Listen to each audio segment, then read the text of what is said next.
ठीक है, तो अ, कक्षा को प्रारंभ करते हैं। तो सबसे पहले मीना शर्मा दीदी से निवेदन है कि वो इसके 4 अध्याय प्रज्ञोपनिषद के तृतीय मंडल के पर जो है सार संक्षेप में जो इसका सार भाग है, वो हम सब लोगों को बताएँगे, अपने अनुभव से भी बताएँगे कि किस प्रकार से उन्होंने अपने जीवन में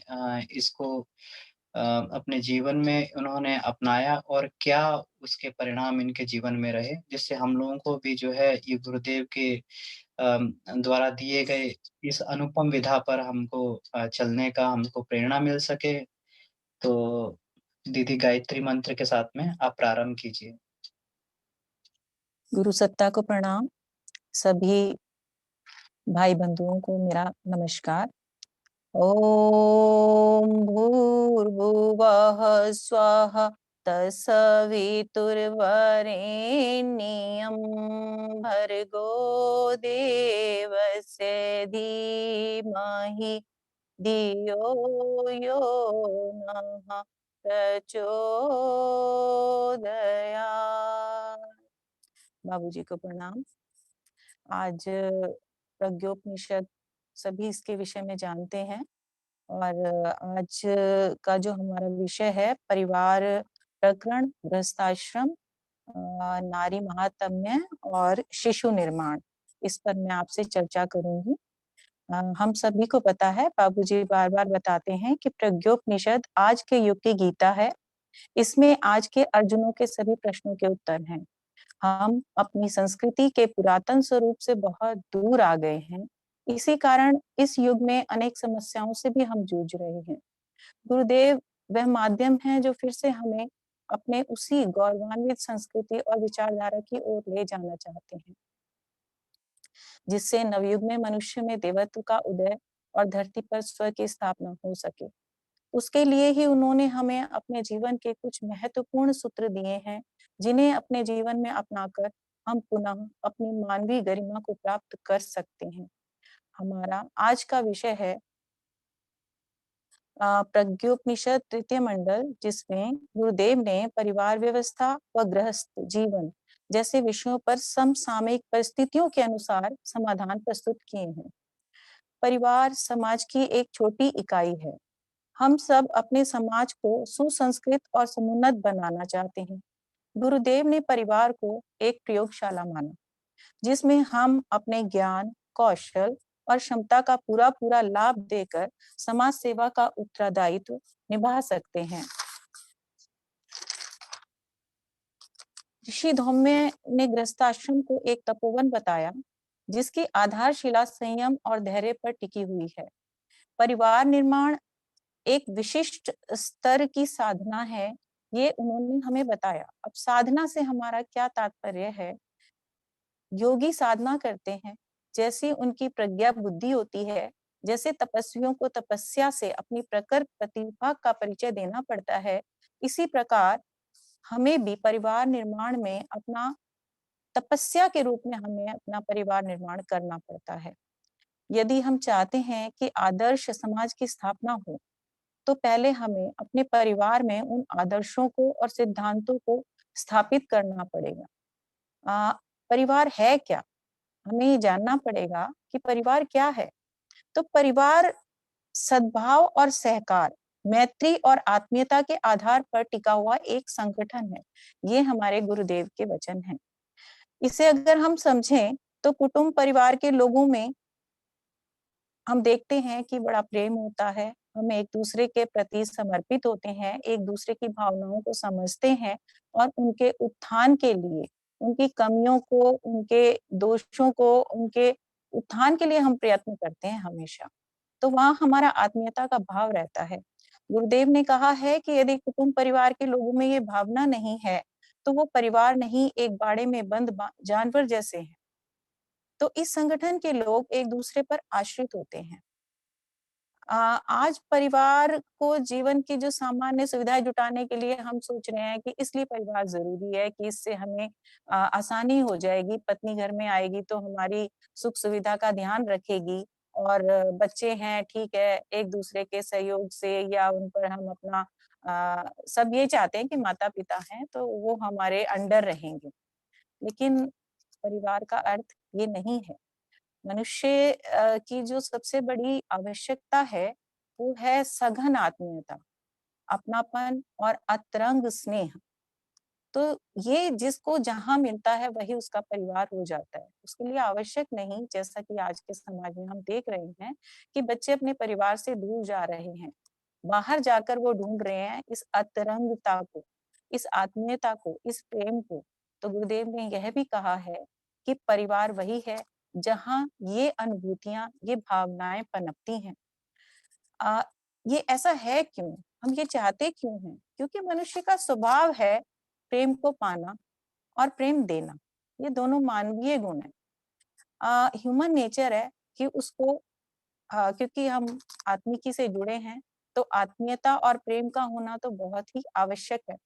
तो परिवार व्यवस्था इसीलिए बनी और इसीलिए आज का जो हमारा समाज है इतना विकास कर पाया कि आज हम देखें कि हम आज बहुत अच्छी स्थिति में हैं। तो ये परिवार के कारण ही संभव हो पाया। क्यों?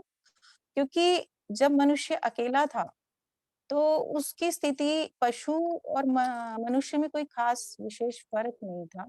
जब उसने ये सोचा, जब उसने अपना परिवार बनाया, जब 2 लोग जुड़े, स्त्री-पुरुष और उन्होंने अपने संतति उत्पन्न की, तो पुरुष का अपनी स्त्री के प्रति एक उत्तरदायित्व हुआ। उसने उसकी आवश्यकताओं को समझा और स्त्री ने पुरुष की आवश्यकताओं को समझा और दोनों ने मिल-जुल कर एक-दूसरे के साथ समन्वय और प्रेम के साथ अपनी गृहस्थी को आगे बढ़ाना शुरू किया। ऋषिशेष ने प्रकाश डाला है कि हमारी प्राचीन परंपरा में भी जो हमारे ऋषिगण थे सभी सद्गृहस्थ थे, क्योंकि परिवार की जो भावना बताई कि सब में आत्मीयता और प्रेम की भावना थी। हमारा जो परिवार होता है, वो पूरा समाज और राष्ट्र की एक इकाई के रूप में हम उसको देख सकते हैं कि परिवार छोटा है, लेकिन समस्याएँ उसमें वही सब होती हैं जो हम समाज और राष्ट्र में देखते हैं। और उस सारी समस्याओं के निवारण के लिए सद्गृहस्थों को जो उनमें गुणों की आवश्यकता होती है कि उन्हें भी दूरदर्शिता और व्यवस्था बनानी पड़ती है। आदर्श सामाजिक व्यवस्था का आधार पारिवारिकता की भावना रही है और उसी से हम स्वर्ग जैसी स्थिति अपने परिवार में, अपने समाज में, अपने राष्ट्र में बना सकते हैं। और हमारे गुरुदेव ने कहा कि हमें धरती पर स्वर्ग बनाना है। स्वर्ग क्या होता है? स्वर्ग वही है जहाँ हम प्रसन्न हैं, हम तृप्त हैं, हम संतुष्ट हैं।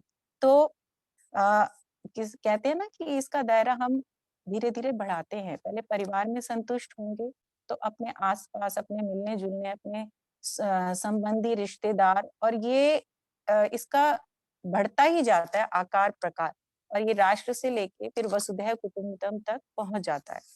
तो अगर हम चाहते हैं, अगर 2 देशों में आप देखें तब भी हमारे हम कहते हैं हमारे पारिवारिक संबंध हैं इस देश के साथ।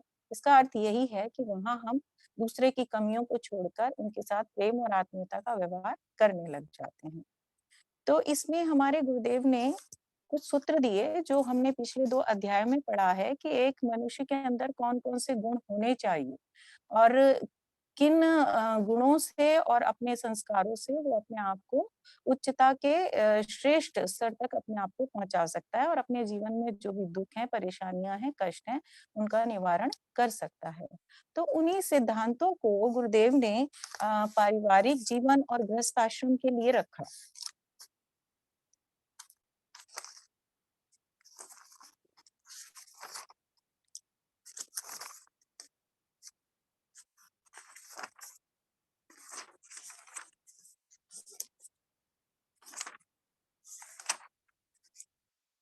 अगर हम देखें कि कर्तव्य पालन, आत्म संयम अ, बहुत ही आवश्यक है गृहस्थ जीवन के लिए।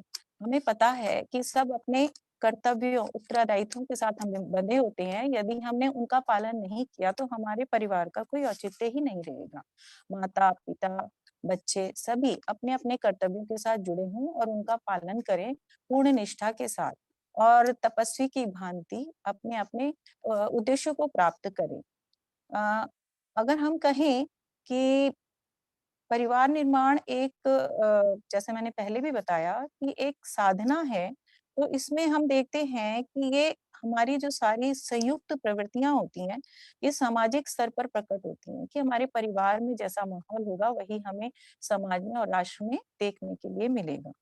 परिवार को साँचा बताया है गुरुदेव ने कि हम मूर्ति बनाते हैं, तो जिस प्रकार का साँचा होगा, उसी प्रकार का समाज का निर्माण होगा। तो परिवार एक साँचा है। हमारे परिवार में जिस तरह की सोच, जिस तरीके के विचार, जैसी भाव संवेदनाएँ होंगी, उसी प्रकार का समाज भी हम देखेंगे।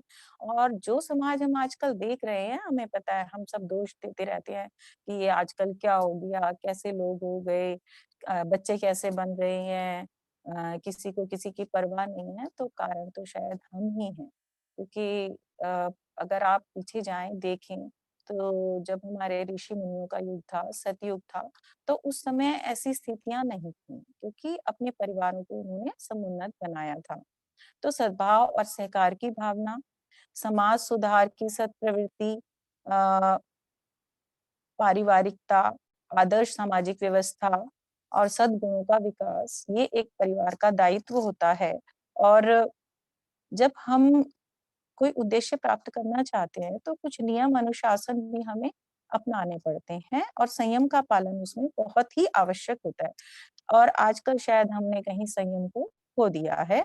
तो जागरूकता, कर्मठता, अपने विकारों पर नियंत्रण रखना, सुव्यवस्था, दूरदर्शिता, सत्प्रवृत्तियों का संवर्धन और अपने आप को आदर्श बनाना, आइडियल रूप में स्वयं को प्रस्तुत करना और उसके बाद अपना आदर्श बनाकर, आदर्श बनने के लिए हमें बहुत सारे तप की आवश्यकता होती है। हम तब अपने पर काम करेंगे, अपने दुर्गुणों को छोड़ेंगे, अपने आप में सत प्रवृत्तियों का संवर्धन करेंगे, उसे अपनाएँगे और अपने जीवन में प्रैक्टिकली भी उन पर चलेंगे, तभी हम आगे अपने समाज को भी बढ़ा सकते हैं और अपने बच्चों को भी प्रोत्साहन दे सकते हैं। गुरुदेव ने शिष्टाचार के पालन पर बहुत जोर दिया है। उसमें उन्होंने बताया है कि जो हमारे पुराने समय से अभिवादन की परंपरा, चरण स्पर्श करने की परंपरा जो चली आ रही है, वो हमें अवश्य ही करनी चाहिए और अपने बच्चों को ये अवश्य सिखाना चाहिए। उसमें यही नहीं कि बच्चे ही अभिवादन करेंगे, माता-पिता, घर के बड़े सभी बच्चों के साथ भी सम्मानपूर्वक व्यवहार करें, उन्हें आशीर्वाद दें और उनके साथ शिष्टाचार बरतें। नमन वंदन ये हमारे प्राचीन संस्कृति का एक बहुत ही अच्छा पार्ट है। तो और सभी अपनी-अपनी नैतिक मर्यादा में रहें, एक-दूसरे के साथ मीठे वचन बोलें, इसकी बहुत ही आवश्यकता है, जो कि कभी ना कभी हम ना चाहते हुए भी अपने बच्चों के साथ, अपने साथियों के साथ, अपने बड़ों के साथ धैर्य की कमी के कारण ऐसा हो जाता है कि हम अपनी वाणी पर नियंत्रण नहीं रख पाते। तो मधुर वचन बहुत आवश्यक हैं इस कार्य के लिए। गुरुदेव ने कहा है कि अशिष्टता तो मज़ाक में भी नहीं हमें कहना चाहिए कभी। हम सोचे कि हम तो मज़ाक कर रहे थे, आजकल के बच्चों में बहुत बात होती है कि ये तो मज़ाक में मैंने बोला, हम एक-दूसरे को समझते हैं। लेकिन उसी में कभी-कभी बच्चों में भी आप देखते होंगे कि अशिष्टता के चलते ही कभी उनमें ऐसी बात हो जाती है कि बच्चे भावुक हो जाते हैं और अपनी भावनाओं को अपने रोकर प्रकट करने लगते हैं। तो यदि हम शुरू से ही ऐसा अपने घर का वातावरण बनाएँगे कि अपने घर में शिष्टाचार की पृष्ठभूमि पर अपना परिवार खड़ा करें। परिवार में जो सबसे मुख्य बात है उत्तरदायित्व का निर्वाह। तो उत्तरदायित्व हम सबको निभाना चाहिए, उसमें माता-पिता भी हैं, हमारे बड़े भी हैं और हमारे बच्चे भी हैं। जिसकी जो योग्यता है, जो क्षमता है, उसी के अनुसार वो अपने-अपने उत्तरदायित्व का निर्वाह करे। गुरुदेव ने आगे बताया कि परिवार हमें सीमित रखना चाहिए, बहुप्रजनन से बचना चाहिए। इसका कारण क्या है कि यदि हमारे परिवार सीमित नहीं होंगे, तो उससे हम बहुत सारी दुष्प्रवृत्तियों की ओर प्रवृत्त होने लगते हैं। क्या कारण है कि हम अपने परिवार को ऊँचा उठाना चाहते हैं, अपने बच्चों की सुख-सुविधाओं का ध्यान रखना चाहते हैं और मोह-मायावश भी हम चाहते हैं कि हमारी संतान को कोई कष्ट परेशानी ना हो, तो हम अनीति करने पर मजबूर भी हो जाते हैं, अपने बच्चों की सुख-सुविधाओं के लिए। तो हमें अपने आप पर इस चीज़ के लिए नियंत्रण रखना होगा, हमें देखना होगा कि हम अपनी कितनी संतान को अच्छी तरह से पालन-पोषण दे सकते हैं, उनका संवर्धन कर सकते हैं, उन पर पूरा ध्यान दे सकते हैं और उनकी आवश्यकताओं की पूर्ति कर सकते हैं। तो श्रेष्ठता और समर्थता और श्रेष्ठ संतति कि बच्चे हमारे श्रेष्ठ बने, योग्य बने। हम ज़्यादा बच्चों पर ध्यान ना देकर चाहे एक ही संतान हो लेकिन श्रेष्ठ हो, क्योंकि हमारा उत्तरदायित्व है। हमें समाज और राष्ट्र के लिए ऐसी संतान देनी है जो सबके लिए उपयोगी हो। तो उसके लिए क्वालिटी मैटर्स। आजकल हम कहते हैं ना कि ब्रांडेड होना चाहिए। तो अगर हम सामान्य वस्तुओं में भी ब्रांड देखते हैं, उसकी क्वालिटी देखते हैं, तो आप बताइए कि मनुष्य निर्माण तो कितना ब्रांडेड होना चाहिए। तो उसके लिए आवश्यक है कि पहले हमें ही अपने अंदर उस ब्रांड को पैदा करना होगा, उन मूल्यों को पैदा करना होगा, जो कि इस पूरे समाज के लिए, पूरे राष्ट्र के लिए, पूरे विश्व के लिए उपयोगी हैं। जैसे कहा जाता है कि एक चंद्रमा पूरी रात्रि का अंधकार दूर कर देता है, जबकि इतने सारे तारे मिलकर भी अंधकार को दूर नहीं कर पाते। तो गुणी होनी चाहिए संतान। उसके बाद गुरुदेव ने बताया कि मितव्ययता का गुण हमें अवश्य ही अपनाना चाहिए। मितव्ययता और कृपणता 2 अलग चीज़ें हैं, 2 अलग बातें हैं। मितव्ययता का अर्थ होता है कि जो साधन है हमारे पास, हम उनका सोच समझ कर प्रयोग करें और जब हम अनावश्यक संचय करते हैं, उससे हमें मोहग्रस्त होकर हम अपने धन का संचय करते रहते हैं और आवश्यकता पड़ने पर भी यदि हम उसे खर्च नहीं करते तो इसको कृपणता बोला जाता है। मितव्ययता का होता है कि हमें सोच समझकर खर्च करना है, यदि हमारे परिवार की आवश्यकताएँ पूरी हो गई हैं तो उसे फिर जो बचा, उसे हम अपने समाज के लिए या सदुपयोगी कार्यों में उसका प्रयोग करें। क्योंकि परिवार से आगे समाज, राष्ट्र और विश्व, ये पूरा ही हमारा परिवार है। ये दायरा हमारा धीरे-धीरे बढ़ता जाता है। परिवार व्यवस्था को हम अगर भली-भांति चलाएँ, तो जो साधन हैं हमारे उपार्जन प्रयोजन के लिए हमें बैल की तरह जुटना ना पड़े। क्यों? क्योंकि सभी घर के जितने भी सदस्य हैं, सभी को अधिकार है कि वो अपने अंदर सत प्रवृत्तियों का संवर्धन कर सकें। लेकिन इसके लिए समय की आवश्यकता होती है, तो सभी को पर्याप्त समय मिले कि वो अपने स्वाध्याय से और अपने आत्म परिष्कार की ओर बढ़ें और उसके लिए उन्हें समय मिल पाए। अच्छा, गुरुदेव ने कहा कि घर की व्यवस्था, सुव्यवस्था होनी चाहिए। धन की बचत भी करनी चाहिए हमें ताकि कभी बुरा वक़्त आए तो हम उसका इस्तेमाल कर सकें और हमें किसी के आगे हाथ ना फैलाना पड़े। गुरुदेव ने शुचिता, स्वच्छता और पवित्रता पर बहुत ही ज़ोर दिया है। उन्होंने बताया है कि स्वच्छता का वास जहाँ होता है, वहीं ईश्वर का वास होता है और स्वच्छता परमात्मा का सानिध्य हमें देता है। तो बाह्य स्वच्छता भी उसमें आती है और आंतरिक स्वच्छता जब बाह्य स्वच्छता हम बरतने लगते हैं तो आंतरिक स्वच्छता का वो हेतु बन जाता है। उसी के कारण धीरे-धीरे हमारे अंदर की भी जो बुराइयाँ हैं वो दूर होने लगती हैं।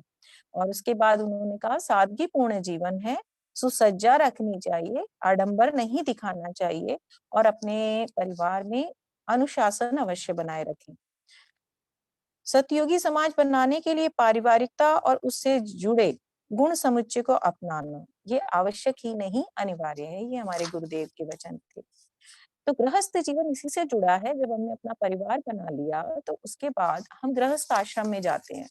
गृहस्थ आश्रम का अर्थ है कि जब शिशु अपने जीवन की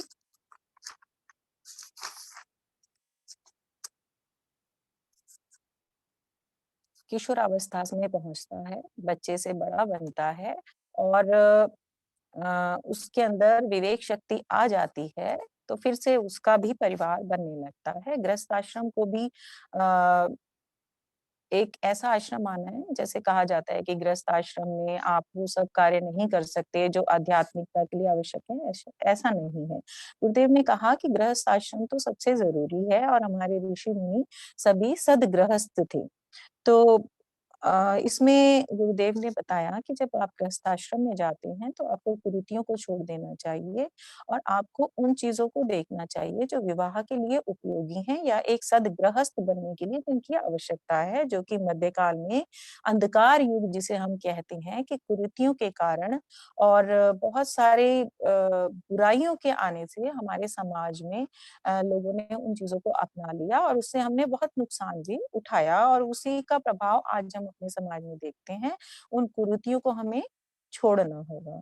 तो वो कुरीतियाँ जैसे हम देखते हैं कि विवाह में कच्ची आयु में हम विवाह कर देते थे, दहेज प्रथा, उसमें दिखावा दिखावा जैसे पैसे का बहुत अधिक खर्च करना या स्त्री पक्ष पर एक अनावश्यक दबाव डालना, इन सब कुरीतियों को हमें छोड़ना होगा और हमें देखना पड़ेगा कि इन चीज़ों से हमारे परिवार में बनने से पहले ही, गृहस्थ जीवन में प्रवेश करने से पहले ही बहुत सारी संबंधों में दूरियां बढ़ जाती हैं। तो इन चीज़ों को छोड़कर हमें ये देखना होगा कि वो एक-दूसरे के अनुकूल हैं या नहीं? विचार भावनाओं में एक-दूसरे के साथ मिलते हैं या नहीं? हमने रंग-रूप को भी एक विवाह का मापदंड बना लिया, ये सबसे बड़ी कमज़ोरी हमारे लिए साबित हुई कि या मान्यताएँ और विचारधाराएँ जो समाज में फैल गई थी, उसको उससे हम बाहर भी नहीं निकल पाए, उसमें हम इतने जकड़े गए। तो जो नर-नारी होते हैं वो एक-दूसरे के पूरक हैं। पूरक दुराव-छिपाव उनमें नहीं होना चाहिए और पहले जैसे कहा कि सौजन्य, सहकार, परिवार इसी धुरी पर उनको चलना है, तो उन्हें मिल-जुल कर अपने गृहस्थ को आगे बढ़ाना चाहिए और पाणी ग्रहण को एक व्रत बताया है। तो उसमें 2 व्यक्ति जो पाणी ग्रहण कर रहे हैं, वो उनके लिए एक व्रत है, यानी दृढ़ निश्चय के साथ वो अपने आप को संयुक्त करते हैं कि हम इस परिवार को सद्गृहस्थ बनाएँगे और अपने सभी कर्तव्यों का पालन करेंगे, जिसमें उपार्जन में ईमानदारी गुरुदेव ने बताई, अनीति का त्याग बताया, उन्होंने अनावश्यक जो हम खर्चा करते हैं श्रृंगार पर, सज्जा पर, तो इस अपव्यय को रोकने के लिए आडंबर और दुर्व्यसनों से बचना, दिखावा, आर्थिक तंगी और दिखावे के लिए हम जो दूसरों से कर्ज लेते हैं, उसके बाद हम जो हमें जो आर्थिक अ कर्ज का जो हमारे लिए कारण बन जाता है और हम परेशानियों से जूझने लगते हैं, तो उन्हें हमें छोड़ना होगा। जो प्रचलन है समाज में, ये मानकर कि ये हमारे लिए अनुपयोगी हैं, विवेकपूर्ण हम निर्णय लें और जो रूढ़ि मान्यता आज के संदर्भ में उपयोगी नहीं है, उसे हमें छोड़ना होगा। पहले जाति-पाति का बंधन एक बहुत ही बड़ी समस्या है, इससे भी हमें बाहर आना होगा। जो जाति-पाति वो जिस युग में थी, उसकी व्यवस्था अलग थी। वर्ण विभाजन जन्म के आधार पर नहीं, कर्म के आधार पर होना चाहिए और श्रेष्ठ आचरण वाले वर-वधू ही श्रेष्ठ नागरिक बन सकते हैं। इसलिए हमें कुरीतियों का त्याग करना है। अ गुरुदेव ने बताया कि जो भी चीज़ें ऐसी हैं हमारे देश में अतिथि धर्म को बहुत मान्यता मिली है कि अतिथि ईश्वर है, देव हैं उनका। लेकिन उन्होंने कहा कि इसमें भी अतिवाद का आप विरोध करें। अगर कोई आपके घर अतिथि आते हैं लेकिन आपका समय खराब करते हैं या उनके आने से आपके घर का सारा साँचा बिगड़ जाए या उससे परेशानी हो, तो आवश्यक नहीं है कि हम उसको समय दें, क्योंकि समय की बहुत ही उपयोगिता है और स्वयं भी हमें अनावश्यक आवागमन से बचना चाहिए कि बिना किसी कारण के हम कहीं और ना जाएँ। संयुक्त परिवार के विषय में गुरुदेव ने बताया कि संयुक्त परिवार के बहुत ही फ़ायदे हैं, लेकिन तभी जब उसमें सभी अपने-अपने ज़िम्मेदारी और उत्तरदायित्वों का निर्वाह करें। अ, हम हमारे समाज में हम मानते हैं कि हमें वयोवृद्धों का बहुत सम्मान करना चाहिए, उनकी सुख-सुविधा का हमें ध्यान रखना चाहिए। लेकिन क्योंकि समय का फ़र्क हो जाता है, जिस युग के वो लोग थे, आज वो युग नहीं है, तो उनकी बातों को हमें एज़ इट इज़ अपने जीवन में डालने की आवश्यकता नहीं है। उनका हम सम्मान करें और विवेकपूर्ण निर्णय लें। और संबंधों के प्रति हम उसमें थोड़ा-सा उनको भी समझें और अपनी बात उन तक पहुँचाएँ। ये हमारा उत्तरदायित्व है गृहस्थ आश्रम का। तो गृहस्थ आश्रम और परिवार प्रकरण दोनों एक साथ जुड़े हुए हैं। उसके बाद गुरुदेव ने नारी महात्म्य पर बड़ा जोर दिया। उन्होंने नारी की महानता के विषय में बताया कि जो नारी है, वो परिवार संस्था की धुरी है या हमारे समाज की धुरी है और नारी के ऊपर ही टिका होता है कि उस गृहस्थ को आगे मतलब उसका उत्थान होगा या पतन होगा। किसी भी गृहस्थ आश्रम को ऊपर ले जाने या नीचे लाने में एक स्त्री की बहुत बड़ी भूमिका होती है। हमारा जो ये समाज था जब स्त्रियों की शिक्षा, कुप्रथाओं के कारण जो रीति-रिवाज और ये रूढ़िवादिता के कारण उन पे जो थोपी गई चीज़ें थी, पर्दा प्रथा, सती प्रथा ऐसी अब चीज़ें नहीं होती हैं, लेकिन बहुत सी कुरीतियाँ थीं। शिक्षा का अधिकार ही उनसे छीन लिया गया था पर्दा प्रथा में। गुरुदेव कहते हैं कि एक पशु भी है, वो भी अपनी मर्ज़ी से स्वतंत्रता से चलता है, लेकिन एक स्त्री जीवित, जागृत उसका हमने मतलब अपने रूप से अपने उसके आकार प्रकार को ढक दिया पूरी तरीके से, उसको पर्दा प्रथा नहीं होनी चाहिए। बोलने पर उसकी पाबंदी लगा दी, इन सब चीज़ों से हमें बाहर निकलना होगा और नारी को गुरुदेव ने बहुत ही सम्मान देने की बात कही है। क्यों कही है कि जो नारी होती है नारी और पुरुष, नर-नारी ये 2 अलग हैं लेकिन एक-दूसरे के पूरक हैं। पूरक का अर्थ होता है कि दोनों के उनमें अलग-अलग गुण हैं, विभिन्नताएँ हैं। लेकिन नारी को जो प्रकृति ने बनाया वो बहुत ही अनुपम उसको हम कह सकते हैं। जैसे हम अपनी देवी की पूजा करते हैं, देवी में हम उन सब गुणों को देखते हैं, वो माँ का प्रतिरूप है। तो माँ जो देने वाली होती है, उसमें करुणा होती है, उसमें दया होती है। वो हमेशा दूसरों का पहले सोचती है और अपना बाद में। ये नारी सुलभ विशेषताएँ हैं। अगर हम ये कहें कि धीरे-धीरे हमने इस चीज़ को जैसे नारियों ने क्योंकि उनको इतना दबाया गया, तो जैसे ही धीरे-धीरे वो इन बंधनों को काटने लगी, तो आज कहती है नारी पुरुष की बराबरी कर रही है, पर मुझे ऐसा लगता है कि नारी तो पुरुष के बराबर पहले से ही थी, बल्कि उसमें पुरुष से ज़्यादा ही क्वालिटी होती है। प्रकृति ने जो नारी में सुकोमलता और उसका जो सरल स्वभाव बनाया है, उसको इतना लचीला बनाया है, उसको संयमी, धैर्यवान बनाया है वो पुरुष में वो प्रकृति प्रदत्त गुण नहीं है। लेकिन वो एक-दूसरे के साथ जब जुड़ जाते हैं, तो वो एक-दूसरे के गुणों को बढ़ा सकते हैं और स्त्री की ये सामर्थ्य है कि वो अपने गुणों से पुरुष को प्रभावित कर सकती है।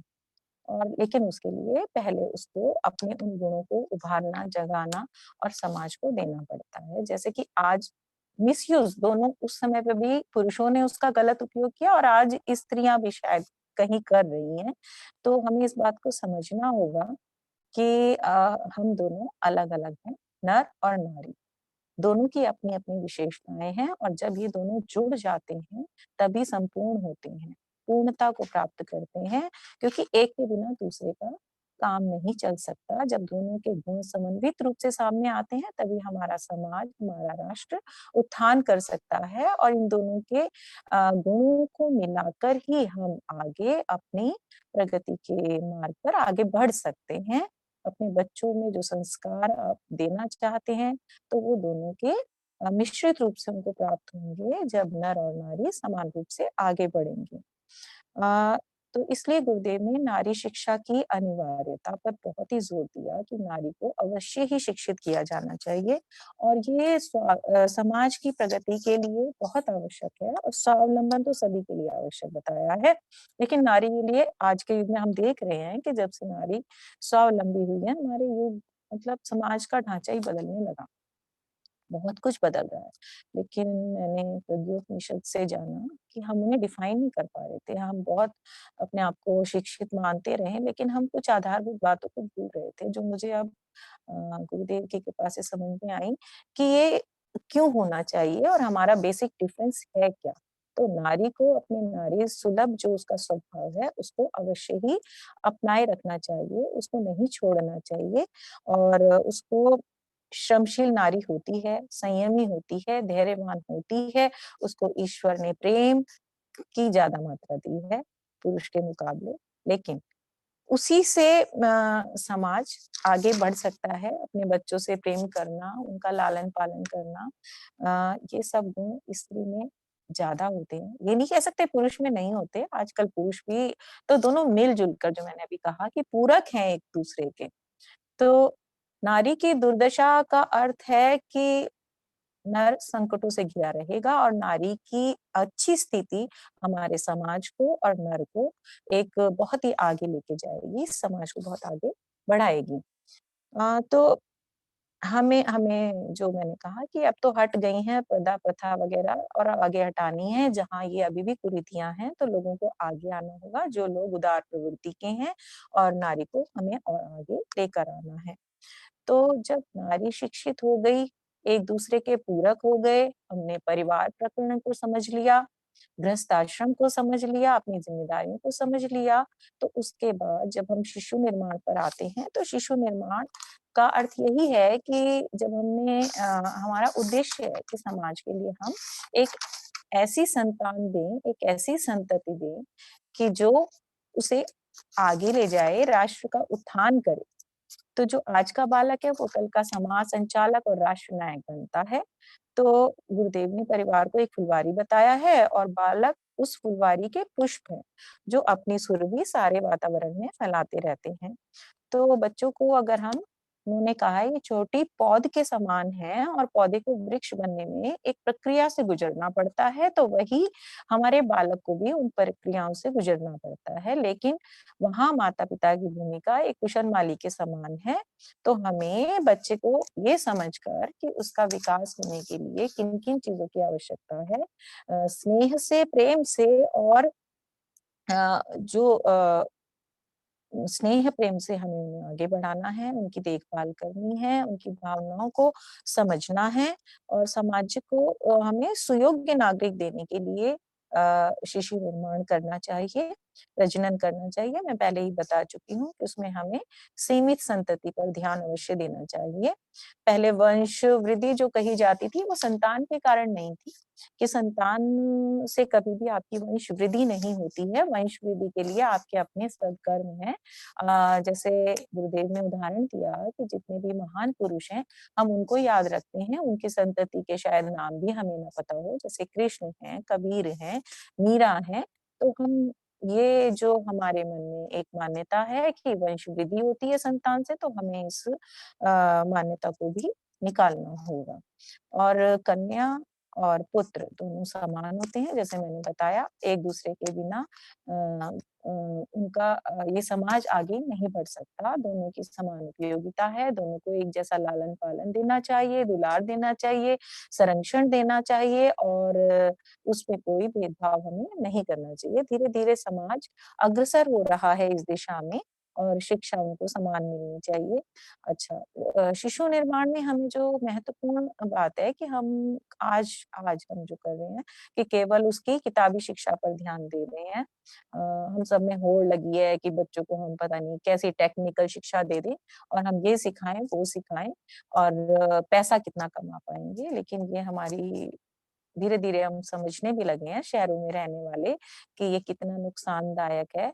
हमें बच्चों को जो उनकी रुचियाँ हैं, उनके अनुरूप उनको विषयों का चुनाव करने देना चाहिए, उनके कला कौशल को विकसित करना चाहिए, उनकी रुचि अनुसार जो वो करना चाहते हैं, वैसे धीरे-धीरे अब तो शिक्षा पद्धति में भी सुधार हो रहा है और कथा कहानियों को माध्यम बनाकर गुरुदेव ने भी कहा कि बच्चों के चरित्र को उभारने के लिए हमें कथा कहानियों का सहारा लेना चाहिए। और उससे उनके जीवन को हम और ज़्यादा समुन्नत कर सकते हैं। तो खेल-कूद का ज़रूर ध्यान दें हम, सामान्य ज्ञान और बच्चों को जैसे हमने बताया वो कहते थे प्रैक्टिकली ज़रूर कुछ कराएँ, जैसे बाबूजी बार-बार कहते हैं कि एप्लीकेशंस होनी चाहिए। तो हमें अपने बच्चों को हमने कक्षा तक, घर तक सीमित कर दिया है, तो उसके लिए हमें उन्हें भ्रमण पर भी अगर हम ले जाते हैं उन्हें घुमाना-फिराना तो स्वदेश्य होना चाहिए। उसमें हमारा बच्चों को प्रश्नोत्तरी के माध्यम से उनकी समस्याओं का, उनकी जिज्ञासाओं का समाधान हम अवश्य करें। उनके शारीरिक स्वास्थ्य का, मानसिक स्वास्थ्य का ध्यान रखें और उचित आयु में उनका विवाह करें और उन्हें स्वावलंबी बनाने के लिए हमारा ध्यान रहे, समाज उपयोगी बनाने के लिए हमारा ध्यान रहे। तो मैं ये बहुत ही बड़े-बड़े थे चैप्टर, कोशिश की मैंने कि मैं थोड़ा बहुत जो दे सकती हूँ, तो वही मैंने देने की कोशिश की है। गुरुदेव ने हमें मार्गदर्शन दिया है और समय का ध्यान रखते हुए मैं यही कहना चाहूँगी मैं नहीं कहती कि सभी गुण हमारे अंदर आ गए हैं। गुरुदेव और बाबूजी की कृपा से हम इस मार्ग पर आगे बढ़ रहे हैं और कोशिश कर रहे हैं। इसके लिए सबसे पहले आत्म परिष्कार से शुरू करना पड़ेगा हम सबको। हम कहें कि अरे ये कैसे होगा, वो कैसे होगा, हम जहाँ हैं वहीं से अपनी यात्रा को प्रारंभ करें और जब हम वो कहते हैं ना जब जागो तभी सवेरा, तो अगर आज भी हमें ये चीज़ समझ आ जाती है, तो ऐसा नहीं है, नवनिर्माण का समय है, युग परिवर्तन का समय है और हमें निराश नहीं होना चाहिए। हमारा समाज अवश्य ही स्वर्गोपम गुरुदेव ने कहा है, धरती पर स्वर्ग आने वाला है और सभी में मनुष्यों में देवत्व का उदय होने वाला है क्योंकि गुरुदेव के रूप में, बाबूजी के रूप में हमें जो संरक्षण मिल रहा है, जो दिशा-निर्देशन मिल रहा है, हम आभारी हैं उनके और गुरु सत्ता को नमन करते हैं। आप सभी को नमन और बहुत-बहुत धन्यवाद भैया, इस योग्यता के ना होते हुए भी आपने इसका अवसर दिया। धन्यवाद। बहुत-बहुत धन्यवाद दीदी। योग्यता मुझे लगता है कि जितना अच्छा आपने बोला है, मैं तो शायद उतना अच्छे धारा प्रवाह में उतना नहीं बोल सकता। आपने बहुत अच्छा योग्यता तो गुरुदेव निर्धारित करते हैं और समय भी, मौका भी गुरुदेव देते हैं। हम सभी लोग जो है बाबूजी के साथ हैं और हम लोगों को जो है गुरुदेव के सूक्ष्म मार्गदर्शन में और बाबूजी के स्थूल मार्गदर्शन में हम लोगों को आगे बढ़ते जाना है और इसके लिए हम गुरुदेव को और बाबूजी को बहुत-बहुत धन्यवाद देते हैं। जी भैया। तो ये एक बहुत अच्छा था इसमें आपने जो है इसमें आपने जो बिंदु बताए कि नर-नारी की अपूर्णता है और उसको जो है दोनों अपने गुणों से जो है एक-दूसरे के सहायक बन के उस अपूर्णता को पूरा कर सकते हैं। तो एक बहुत ही अच्छी बात है, इस सब पर हम लोग चल सकते हैं, इम्प्लीमेंट कर सकते हैं। कोई भी पक्ष कमज़ोर नहीं होता। गुरुदेव ने कहा अगर कोई पक्ष भारी होता है तो बिल्कुल इसी तरीके से है कि किसी गाड़ी का अगर टायर जो छोटा-बड़ा हो जाए तो हम लोग जान सकते हैं कि वो गाड़ी कितनी आगे बढ़ पाएगी। तो निश्चित है कि अगर स्त्री और पुरुष दोनों मिलकर एक-दूसरे के सहयोगी बन जाते हैं, तो भौतिक प्रगति के साथ में आत्मिक प्रगति में भी जो है बहुत-बहुत इसमें सहायता मिलती है।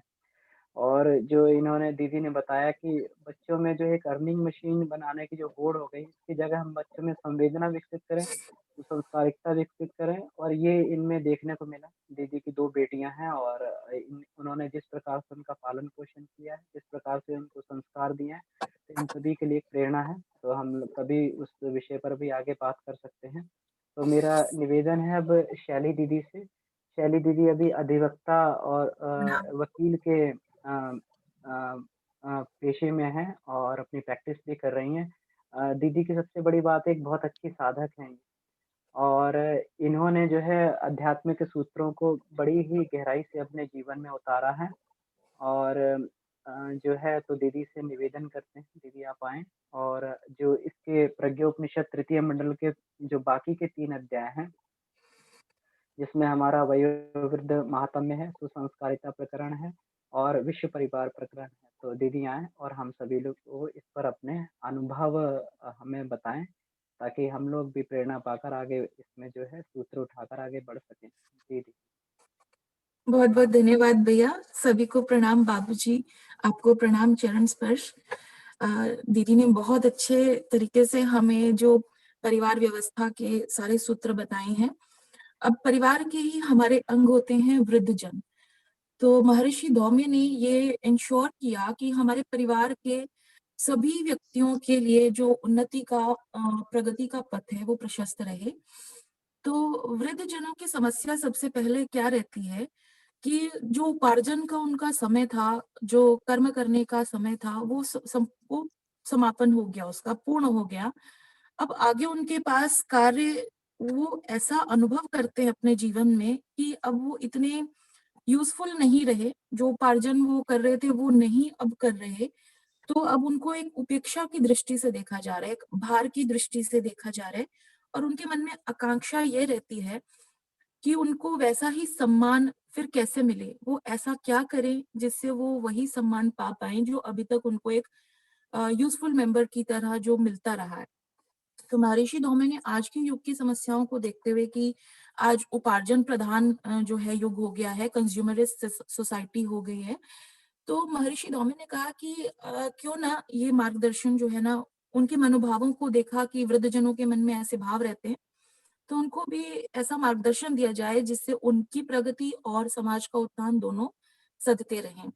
तो महर्षि धौम्य ने उनको ये सुझाव दिया, ये ज्ञान दिया कि आप वृद्धावस्था को ऐसा ना समझें कि आप निर्बल हैं, अशक्त हैं और कुछ कर नहीं सकते हैं। आप वृद्धावस्था को ऐसे मान के चलिए कि आपने अपने जीवन में इतना अनुभव का अर्जन किया है, इतना कुछ सीखा, तो आज उससे केवल अपने परिवार तक सीमित ना रहें।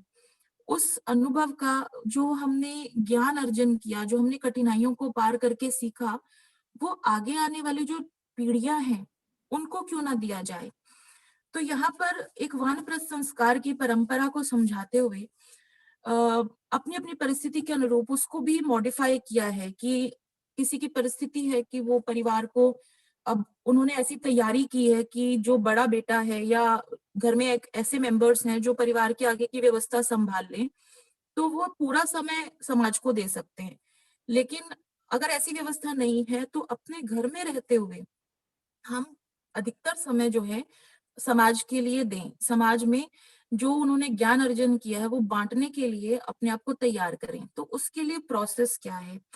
उसके लिए प्रोसेस ये है कि जैसे ही हम गृहस्थ में प्रवेश करें तो हम पहले ही निर्धारित कर लें कि हमने ये जो जीवन है बच्चे के अंदर ये भावना परिपक्व करनी है, अपनी संतान के अंदर ये भावना परिपक्व करें कि हमें समाज का जो ऋण है उसे उससे उऋण होना है, और जो पिता ने आपके लिए व्यवस्था की है, जो पिता ने आपके ऊपर इतना श्रम, इतना समय, जो 25 वर्ष 30 वर्ष जो वो गृहस्थ के लिए देता है, तो वो उस समय के से उस ऋण से उऋण होने के लिए, पितृ ऋण से उऋण होने के लिए, अब बड़ा होने के बाद, परिपक्व होने के बाद, 25 या 30 वर्ष की आयु में पहुंचने के बाद व्यक्ति जब अपना स्वावलंबी हो जाता है, तो उसे छोटे जो अशक्त मेंबर्स हैं, जो डिपेंडेंट्स हैं, उनका जो है पूरा पालन पोषण करने के लिए और उनको सहारा देने के लिए, उनका सपोर्ट बनने के लिए तैयार रहना है।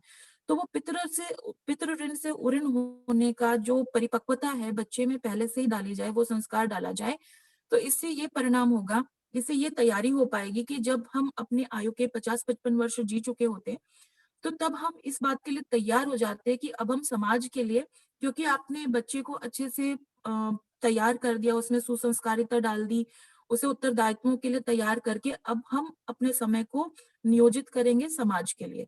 तो वो तैयारी हमारी उतने समय में हो जाती है। तो उस नियोजन के लिए सबसे पहले महर्षि धौम्य ने ये सुझाया कि हम 50-55 वर्ष से गृहस्थ की संस्था में रहे हैं, तो वो संस्कार हमारे अंदर प्रबल होते हैं, प्रभावी होते हैं। तो वो अगर हम समाज में जाना भी चाहें तो वो कहीं न कहीं मोह का दायरा, वो संकीर्णता हमें रोकती है। तो उसके लिए हमें क्या करना होता है, जैसे आरण्यक की व्यवस्था है, जैसे शांति कुंज में व्यवस्था है कि अपने जीवन में हमने जो भी अच्छे बुरे कर्म किए, उनके संस्कार जो हमारे मन पर इतना जकड़े हुए हैं, उनको उनसे मुक्त होने के लिए प्रायश्चित साधना की जाए। जब वो हम फ्री हो जाएँ, मुक्त हो जाएँ उन संस्कारों से, उसके बाद हम अपने आप को विकसित करें। हम ऐसा प्रशिक्षण लें कि हम लोकोपयोगी कार्य कर पाएँ।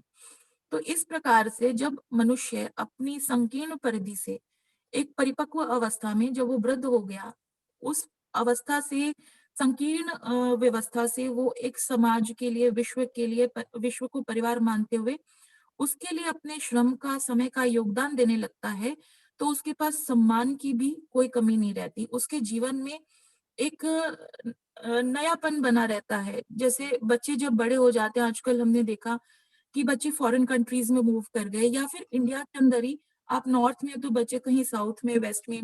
मेरा ब्रदर अभी पटना में है, हम यहाँ नॉर्थ में है पंचकुला में, और मेरी सिस्टर मुंबई में है, तो और मेरा ब्रदर दिल्ली गुड़गांव में रह रहा है, तो मेरे पेरेंट्स मेरे पास हैं। तो अब मैं भी अगर कहीं बाहर चली जाऊं तो मेरे पेरेंट्स के लिए पीछे क्या व्यवस्था रहेगी, मेरे मन में चिंता रहेगी कि मेरे पेरेंट्स ठीक है कि नहीं है। तो जब हम वानप्रस्थ संस्कार का वर्ण कर लेते हैं तो एक वृद्धावस्था में हमारा एक परिवार वैसे ही बनने लगता है, जहां से हमें ना तो सम्मान की कमी रहती है, ना सपोर्ट की कमी रहती है, और हम उस व्यवस्था को कुछ दे रहे हैं, अपने अनुभव दे रहे हैं, उनकी उन्नति के लिए, उनकी प्रगति के लिए हम अपना योगदान दे रहे हैं, तो उनकी कठिनाइयों को हम कम कर रहे हैं। तो हम एक सोसाइटी के एक यूजफुल मेंबर की तरह, सम्मानीय मेंबर की तरह अपना पूरा जीवन जो है बहुत अच्छे से उन्नति करते हुए हम व्यतीत कर सकते हैं। तो क्रक्स यही है कि हम अपने जो संकीर्ण मोह बंधन है परिवार के, उससे आगे बढ़े, सेवा का मार्ग अपनाएं। सेवा का मार्ग अपनाने से जो हम सोचते हैं कि हम दूसरों का जो है कल्याण कर रहे हैं तो हम मर खप रहे हैं, ऐसा नहीं है। जो हम दूसरों के जो हम परमार्थ के लिए जो भी कार्य करते हैं, उससे जो हमारे अंदर संस्कार जो एकत्रित होते हैं, तो वो एक पुण्यार्जन का बहुत बड़ा जो है सुगम उपाय है। तो इससे हमारे पुण्य अर्जन होते हैं आगे के जीवन के लिए, जो अगला जीवन होगा, मृत्यु के बाद जो नया जन्म मिलेगा, तो वो संस्कार हमारे अंदर एकत्रित रहते हैं। मनुष्य जब जाता है इस जीवन को छोड़ करके, तो वो यहाँ से और कुछ नहीं, अपने संस्कार ही लेकर के जाता है, जो उसने कर्म किए उसके अनुसार जो संस्कार। तो हम वृद्धावस्था में व्यक्ति मंदिरों में जाता है, तीर्थों में जाता है, इस आशा से कि उसे पुण्य का अर्जन होगा। तो पुण्य अर्जन का अपने परिवार में रहते हुए अपने सहज रूप से हम वो पुण्य अर्जन कर सकते हैं, जो कि हमें लोक और परलोक दोनों को हमारे सुधारता है। तो ये संक्षेप में हुआ वृद्धजन महात्म्य प्रकरण। अब हम आते हैं सुसंस्कारिता संवर्धन प्रकरण। तो ये प्रकरण जो है सभी परिवारजनों के लिए इम्पोर्टेंट है, सुसंस्कारिता संवर्धन का। तो महर्षि धौम्य ने ये देखा कि आज की जो व्यवस्थाएं हैं, जो अधिकतर मनुष्य हैं, आप ये लगा लीजिए कि 90-95% मनुष्य जो हैं वो शिशुनोदर परायण है। उनके लिए पेट और प्रजनन जो है वो ही, तो उस पेट और प्रजनन के लिए वो नीति अनीति पूर्वक कार्य करके समझते हैं कि उन्होंने जो है ठीक किया। उनके लिए कोई बड़ी बात नहीं है नीति या अनीति पूर्वक कार्य करना। परंतु उससे क्या होगा कि कर्म फल तो सबके लिए आएगा ही, वो तो नियम सुनिश्चित है। तो महर्षि धौम्य ने कहा कि परिवार एक ऐसी संस्था है जहां पर सुसंस्कारिता संवर्धन के लिए हमें 4 सूत्र अपनाने चाहिए। सुसंस्कारिता अर्थात गुण, कर्म और चरित्र का परिष्कार, अपने चिंतन, चरित्र और व्यवहार को उत्कृष्ट बनाना, आदर्शों का समावेश करना। तो उसके लिए प्रैक्टिकल सूत्र क्या है? प्रैक्टिकल सूत्र है साधना, स्वाध्याय, सत्संग और सेवा। तो जब ये 4 सूत्र हर मनुष्य अपने परिवार में अपनाता है, एक प्रोसेस एक सहज रूप से हम परिवार में अपना सकते हैं। तो वो कैसे, क्यों आवश्यक है हमारे लिए? एक परिवार में आस्तिकता का वातावरण बनाए रखना ये इसलिए आवश्यक है क्योंकि इससे हमें आदर्शों की प्रेरणा मिलती रहती है। मनुष्य को सहज रूप से उसका एक ईश्वर विश्वास बना रहता है, और उसको कर्म फल का जो सुनिश्चित सिद्धांत है उसके ऊपर भी उसका विश्वास बना रहता है, जिससे उपासना से उसके मन में ये प्रेरणा रहती है कि वो दुष्कर्म ना करे। ईश्वर विश्वास बना रहता है तो वो सत्कर्मों को करते हुए आगे बढ़ता रहता है। तो ये एक न्यून सा क्रम अपनी परिस्थिति के अनुरूप, जिसके पास अधिक समय हो, गायत्री जो है वो युग अवतरण के लिए, नवयुग अवतरण के लिए जो है महाशक्ति, तो उसके प्रति श्रद्धा, गायत्री माँ के प्रति श्रद्धा, गायत्री महामंत्र का जो है अपने जीवन में नियमित उच्चारण, सूर्य भगवान का ध्यान, इस तरह से जो छोटे छोटे उपक्रम है अपने बच्चों को, और हम अपने जीवन में, सबसे पहले बच्चा जो है वो माता पिता के आचरण से ही सीखता है। तो अपने जीवन में हम सुनिश्चित तौर पर जो है उपासना का एक क्रम बनाए रखें, जिससे कि बच्चों के अंदर ये प्रेरणा हो और बच्चे भी उसको सहज रूप से अपना सकें। तो बच्चे जब वो उपासना का क्रम अपना सकेंगे तो उनके अंदर एक विवेक बुद्धि जागृत रहेगी, उनका विवेक ये जागृत रहेगा कि उनको किस मार्ग पर जाना है, एक सन्मार्ग को वो चुनने की उनके अंदर बल रहेगा, क्योंकि प्रेरणा उनको मिल रही है। और उपासना से ईश्वर की शक्ति तो हमें उपलब्ध होती ही है। तो पहला सूत्र रहा उपासना, जिसे हम साधना भी कहें, कि अपने आप को हमें ईश्वर का पुत्र मानते हुए किस प्रकार से जो है ना ईश्वरीय अनुशासनों में अपने आप को बांधना है। तो वो साधना मनुष्य की चलती रहती है जब उसके अंदर आस्तिकता रहती है। फिर उसके बाद आया स्वाध्याय। तो आज के टाइम में जो मनुष्य का विचार और चिंतन है वो इतना निकृष्ट हो गया कि अपने स्वार्थों को पूर्ण करने के लिए, अपने स्वार्थों को पाने के लिए मनुष्य किसी के साथ भी अनीति बरतने में पीछे नहीं हटता है। तो स्वाध्याय से मनुष्य को एक ऐसा ज्ञान मिलता रहता है उसके लिए, जिससे जो उसका चयन है वो विवेकपूर्ण हो कि उसे क्या करना है जीवन में, क्या नहीं। तो उसके लिए हमारे घर में अगर हम ज्ञान मंदिर की स्थापना करके रखें, गायत्री माँ की प्रतिमा और उसके प्रति भाव श्रद्धा, साथ में स्वाध्याय के लिए हम पुस्तकालयों का अपने घर में एक प्रबंध रखें, तो उससे हमें जो उच्च साहित्य है उससे सत्संग की भी हमको जो है फैसिलिटी मिल जाती है कि सत्संग करते हुए, अब सत्संग का हम कैसे करें। एक बहुत अच्छा सूत्र ऋषि धौम्य ने दिया कि हम परिवारों में एक पारिवारिक गोष्ठी का आयोजन साप्ताहिक रूप से करते रहें। इसका एक बहुत बड़ा प्रैक्टिकल यूज है कि अधिकतर क्या होता है कि जहाँ पर विचार विनिमय नहीं होता, तो वहाँ परिवार में ही हम अपनी कठिनाई को शेयर नहीं कर पाते। जब हम अपनी कठिनाइयों को शेयर नहीं कर पाते, तो हमें किसी का सहयोग, परामर्श ये भी उपलब्ध नहीं हो पाता। और कभी-कभी हमारे मन में कोई भ्रांति आ जाती है, उसका निराकरण भी नहीं हो पाता। तो जब हम पारिवारिक गोष्ठी का साप्ताहिक रूप से आयोजन रखते हैं, जैसे हमें जब भी लगे कि संडे को हम सब घर पर होते हैं, तो एक समय सुनिश्चित कर लें जहाँ पर हम बैठकर अपने सभी की आवश्यकताओं को, कठिनाइयों को सुनेंगे और जो अनुभवी जन है वो उसके लिए परामर्श देंगे, सहयोग देंगे, तो जो उचित है उसका समाधान होगा। तो इससे और साथ में हमने देखा कि आपस में ही मिसअंडरस्टैंडिंग्स परिवारजनों के अंदर जब आ जाती हैं, तो पारिवारिक गोष्ठी वो एक ऐसा समय रहता है जहाँ पे उन मिसअंडरस्टैंडिंग्स को क्लियर करने का हमारे पास एक बंधा हुआ समय रहता है कि अगर हमारे मन में कोई विचार ऐसा है जिससे हमें लगा कि किसी ने हमारे साथ ठीक नहीं किया, या उनका ये विचार या उनका ये कार्य जो था वो सही नहीं था, उससे हमें नुकसान हो रहा है और उनको पता नहीं चल रहा है, तो हम कम से कम अपना जो ग्रीवेंस है, एक जैसे ग्रीवेंस रिड्रेसल मैकेनिज्म होता है, तो वो ग्रीवेंस सबके सामने रख सकते हैं कि हमें यहाँ पर ऐसा फील हुआ। तो सामने वाले के विचार का, सामने वाले की भावना का भी उसको भी अवसर मिलता है कि अपने विचार और भावना को वो दूसरे के समक्ष रख पाए, ताकि आपस में वो क्लैरिटी रहे। तो जो आपस में जो एक भ्रांतियां लोगों में पनप जाती हैं, परिवारजनों में पनप जाती है, जिससे परिवार व्यवस्था में विखंडन आता है, परिवार व्यवस्था में क्लेश कलह आता है, तो वो विष पनपने से पहले ही उसका निराकरण हो जाता है। तो ये एक बहुत प्रैक्टिकल महत्वपूर्ण सूत्र है पारिवारिक गोष्ठी का, जो हम साप्ताहिक रूप से आयोजित करें। फिर नित्य प्रति अगर हम किसी को ज्ञान देने जाएंगे, तो उसके मन पे ऐसा भाव होगा कि हमें ये बेवकूफ समझते हैं, तो वो एक ईगो बीच में आती है। तो ऋषि धौम्य ने इसका एक बड़ा प्रैक्टिकल सॉल्यूशन दिया है कि आदिकाल से हमारे यहाँ पुराणों की, उप पुराणों की जो परंपरा है कथा सत्संग की, वो चलती आई है। तो कथा और दृष्टांतों के माध्यम से परोक्ष रूप से मनुष्य का शिक्षण भी हो जाता है। जो परिवार में छोटे बच्चे हैं, वृद्ध लोग हैं, अब हम अगर समझ रहे हैं कि हमारे माता पिता से ये गलती हो रही है या हमारे दादा दादी से ये गलती हो रही है, तो अगर हम उन्हें समझाने जाएंगे, कहेंगे तुम बच्चे हो, तुम हमें समझा रहे हो।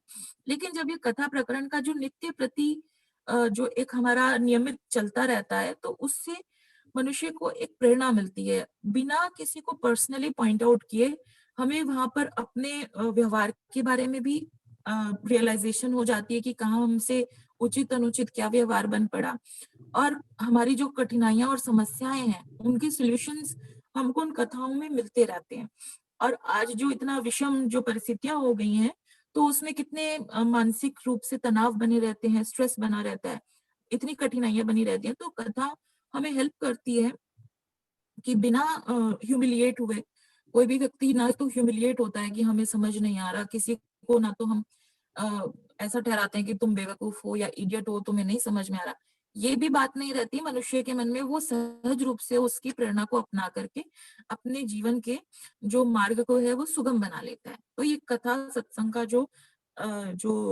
नियमित रूप से हम अगर अपने घर में कहें, और सबसे इम्पोर्टेंट जो बच्चों में सुसंस्कारिता संवर्धन का सूत्र रहता है, वो महापुरुषों की जीवनी रहती है।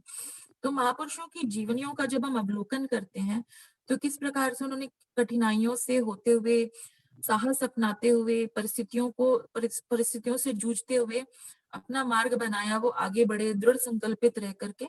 तो इस प्रकार की जो प्रेरणाएं हैं, जब बच्चों को परोक्ष रूप से जो है वो प्रभावित करती रहती हैं, और बच्चों के मन में उसी प्रकार के आदर्शों को अपनाने की आकांक्षा जो है वो जागती है, और धीरे धीरे जब वो हमारे सबकॉन्शियस में जाती है, तो वो सबकॉन्शियस में जाकर के मनुष्य को अल्टीमेटली उसी दिशा में प्रेरित कर देती है।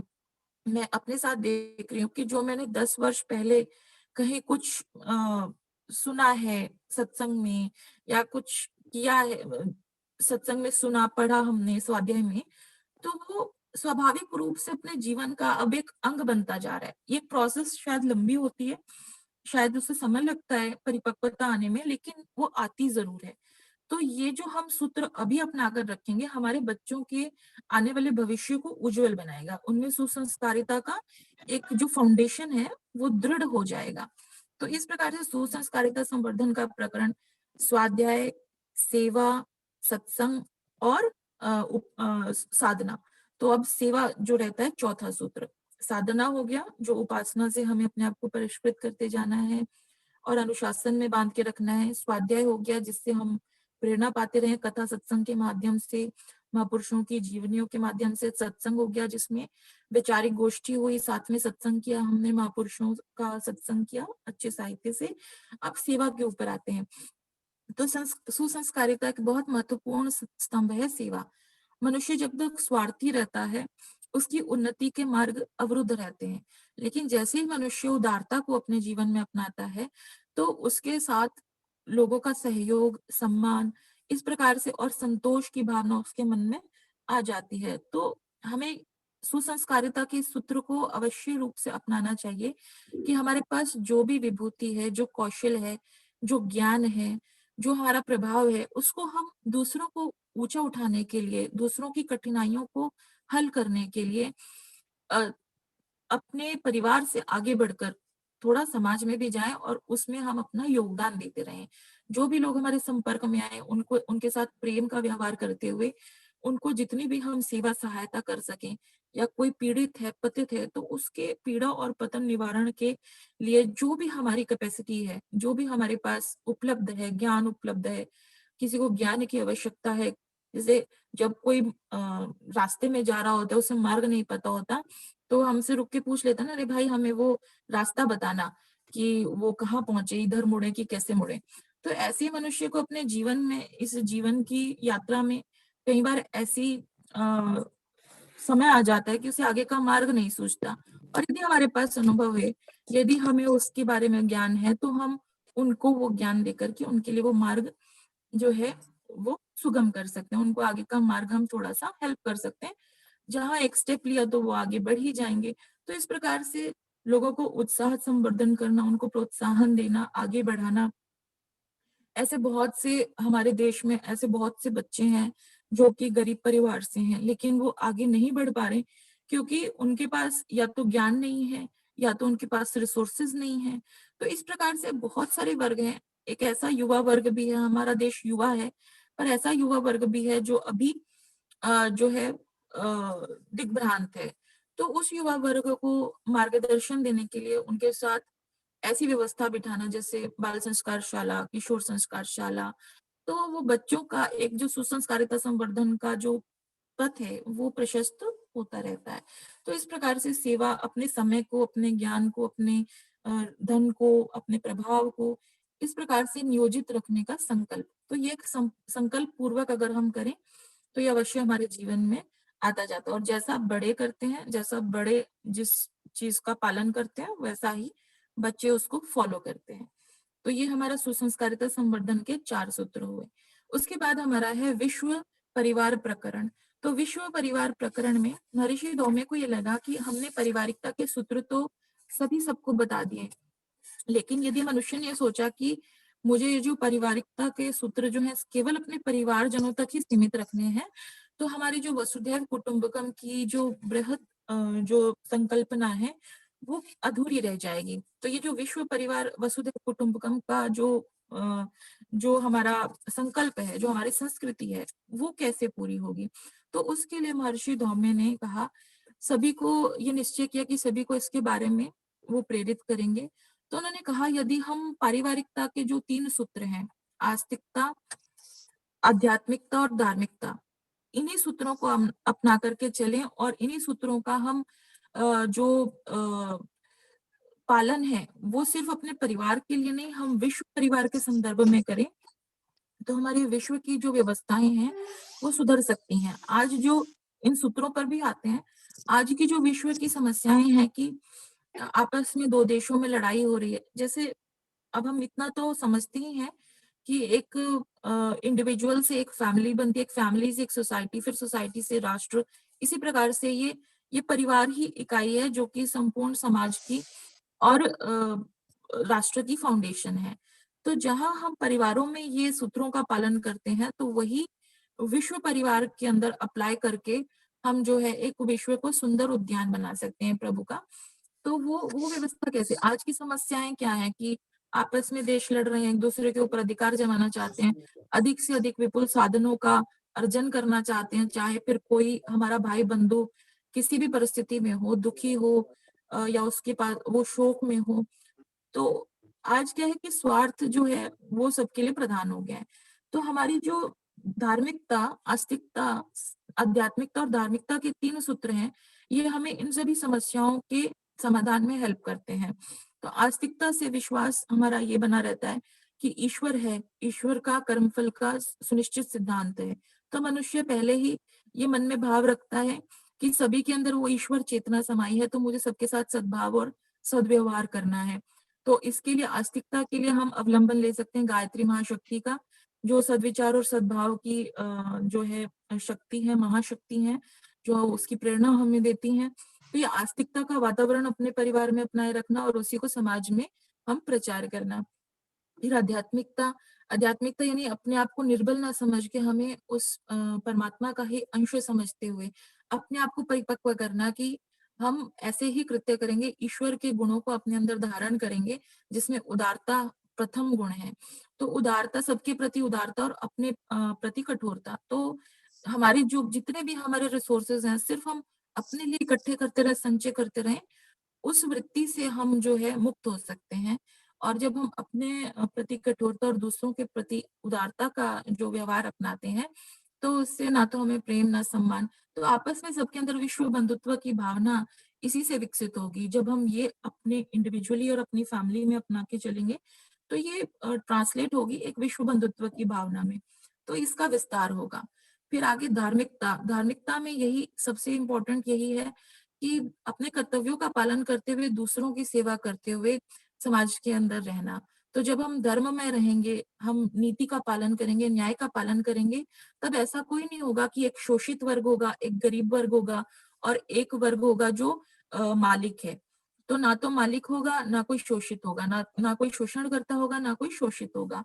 तो इस प्रकार से विश्व में ये जो असमानताओं का वातावरण बना हुआ है, वो असमानता का वातावरण हटेगा जब हम दूसरों को प्रेम देंगे, सहयोग देंगे, दूसरों की सुविधा का ध्यान रखेंगे, तो वो एक धार्मिकता का, आपसी प्रेम का, विश्वास का वातावरण बनता रहेगा, जिससे कि विश्व बंधुत्व, वसुधैव कुटुंबकम की भावना हमारी साकार हो सकेगी। तो इस संक्षेप में विश्व परिवार पर प्रकरण है। मैं अनुरोध करूंगी बाबूजी, आप हमसे जो भी कमी रही हो और जो आप हमें गाइड करें, आगे और बताएं। जय गुरुदेव, प्रणाम। जी दीदी, धन्यवाद, बहुत-बहुत धन्यवाद। आपका निश्चित ही जो आपने ये अनुभव बताए हैं, ये हम सभी के लिए जो है प्रेरणादायी हैं। बहुत ही सुंदर आपने और बहुत सार संक्षेप में आपने जो है ये तीनों अध्याय के सार को हम सभी लोगों के बीच में रखा। मेरा बाबूजी से निवेदन है कि बाबूजी आएँ और हमें आशीर्वाद प्रदान करें और सभी पार्टिसिपेंट जिनके क्वेश्चन आंसर भी हैं, वो लोग अपने चैट में देते जाएँगे और हैंड रेज़ करते जाएँगे।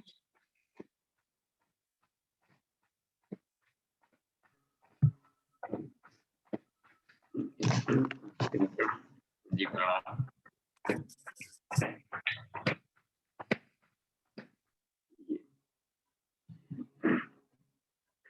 सबसे पहले तो आज के दोनों अपने अभिव्यक्ति प्रस्तुत किए, आदरणीय मीना शर्मा जी और शैली अग्रवाल। देखिए अमन जी को भी बहुत बहुत आभार है कि श्रीनिवास जी को अच्छा इतना बढ़िया आप पूरी की पूरी जिम्मेदारी संभालने लगे। और देखिए हम चाहते हैं, हमको बहुत प्रसन्नता होती है कि ग्लोबल जो पर्सनालिटी डेवलप जो गुरुदेव का सपना था और महिला पुरुष दोनों संवर्ग से और अपने अनुभव ही शिक्षण है। बस अपने अनुभव को हमें शेयर करनी है। और एक स्लोगन बार बार को चुनता है कि कोई बात बोलने के लिए गुरुदेव का वो है कि सार्थक और प्रभावी उपदेश वाला है जो वाणी से नहीं आचरण से किया गया। तो जो ये दिया था कि शिक्षण करो, तो बहुत इस पर हमने सोचा कि शिक्षण नहीं होता, पहले अपने लंबे प्रैक्टिस करना पड़ता है अपने लाइफ में, जिसको आध्यात्मिक कि आस्तिकता का मतलब होता है गॉडलीनेस, यानी जो अच्छाइयों से प्यार करना सीखे। आदर्शों से अटूट प्यार को ही आस्तिकता कहते हैं। अच्छा, जब अटूट प्यार होगा, जुनून आ जाएगा कर लेने के, तो निश्चित मानिए अपने आप के भीतर में आदमी डाइजेस्ट करता है। अप्रोच फॉर डाइजेशन जो में कि हम अप्रोच और डाइजेस्टेड, और तीसरी जो बात थी रियलाइजेशन का एप्लीकेशन करते हैं, सेवा जिसे समझ में बात है। तो आज में 7 चैप्टर थे इसमें। तो प्रथम इन्होंने लिया ये 4 चैप्टर्स को। तो ये गृहस्थ आश्रम से अपना जुड़ी हुई थी, अनुभव है काफी महीने समाधि का, बच्चों को कैसे पाला जाए और कैसे संस्कारी बनाया जाए और उनका परिवार का भी देखें। और ये तो बाबूजी तो इसमें थोड़ी आवाज कभी कम हो जाती है। तो हाँ, तो क्या आवाज देखता हूँ, तो ये सोच सकता है कि इंटरनेट चेंज हाँ, कर दिया। अभी नहीं, ठीक है? हाँ ठीक है, बस थोड़ा सा पास से हो तब भी कैच कर लेगा माइक, ठीक आ रही है। हेलो जी दीदी, बढ़िया बढ़िया एकदम ठीक। देखिए 7 चैप्टर्स का समरी एक साथ ले लेते कि पहले तो गृहस्थी गरिमा और धौम्य ऋषि से, गृहस्थों में सर्वश्रेष्ठ माना जाता था धौम्य ऋषि को, और हरिद्वार के कुंभ पर ये व्यवस्था थी सत्ता देने, और पूछने वाले पूरे विश्व के कोने कोने से लोग आए थे, सब चल रहा था। तो पहली बात ये बताया कि जो धन्य गृहस्थ आश्रम, तो ये अपने को भाग्यशाली माने जो गृहस्थ आश्रम है। घर परिवार माया समझा जाता था पहले, तो जो गुरुदेव ने उन उपनिषद के सूत्रों को लाया कि माया रहता तो ऋषि को गृहस्थ कैसे बताते। हम लोग गृहस्थ को समझे नहीं।